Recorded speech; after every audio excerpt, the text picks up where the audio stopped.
Dahulu kala ada seorang pedagang besar kaya raya di negara Ajam yang bernama Khojan Mubarok. Namun ia tak memiliki anak. Tak lama kemudian ia berdoa kepada Tuhan agar dikaruniai seorang anak. Ya Tuhanku, kami sudah rindu akan kehadiran seorang anak. Percayakan kepada kami seorang anak untuk kami besarkan dan kami didik untuk menggenapi keluarga kami, ya Tuhan. Tidak lama kemudian, istri Khojan Mubarok hamil dan melahirkan seorang anak laki-laki yang diberi nama Khojan Maimun. Setelah Khojan Maimun berumur 5 tahun, ia dikirim ayahnya untuk mengaji kepada banyak guru sampai dengan Khojan Maimun berumur 15 tahun. Ia dinikahkan dengan anak pedagang kaya raya yang sangat cantik wajahnya, bernama Bibi Zainab.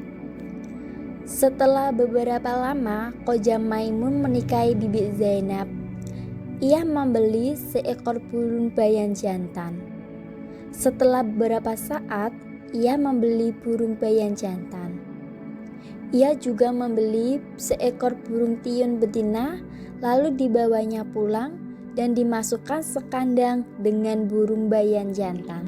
Pada suatu hari, Khojan Maimun tertarik pada perdagangan di laut. Lalu ia meminta izin kepada istrinya. Zainab istriku, perdagangan di darat sangat membosankan dan sudah banyak persaingnya. Bagaimana jika suamimu ini mencoba perdagangan di laut?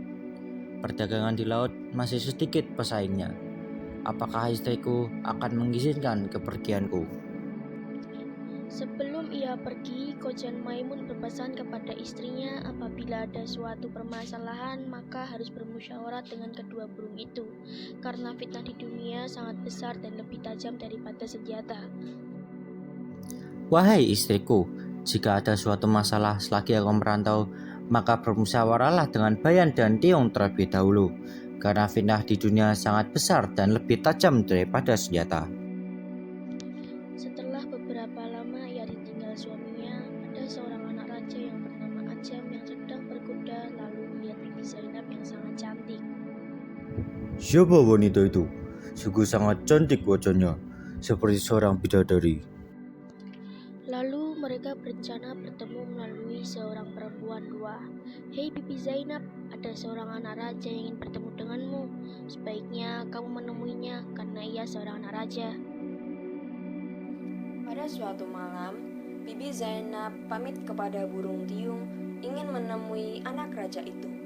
Maka burung tiung memberikan nasihat jika perbuatannya melanggar aturan Allah Subhanahu wa Ta'ala.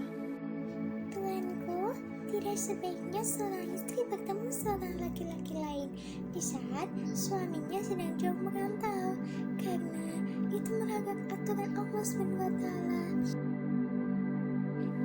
Bibi Zainab pun marah dan disentakkan burung tiung itu dari sangkarnya dan dihempaskan sampai mati.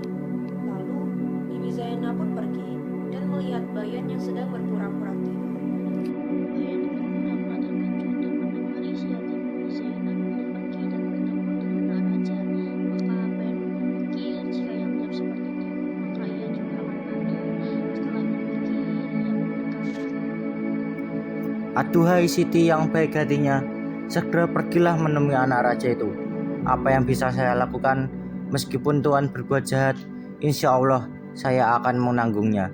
Tuhan pergilah, karena Tuhan sudah dinantikan anak raja itu. Apalah yang dicari oleh manusia di dunia ini selain martabat, kesabaran, dan kekayaan? Apapun perintah Tuhan putri akan saya lakukan, seperti dalam teks hikayat seekor burung bayan yang dicabut bulunya oleh tuannya. istri Khojan Maimun itu berkeinginan untuk mendengarkan cerita tersebut. Kemudian, Bayan pun bercerita kepada Bibi Zainab agar ia dapat menghiraukan perempuan itu. Setiap malam, Bibi Zainab selalu ingin bertemu anak raja itu. Dan setiap ia berpamitan dengan Bayan akan bercerita 24 kisah selama 24 malam, hingga akhirnya Bibi Zainab insaf terhadap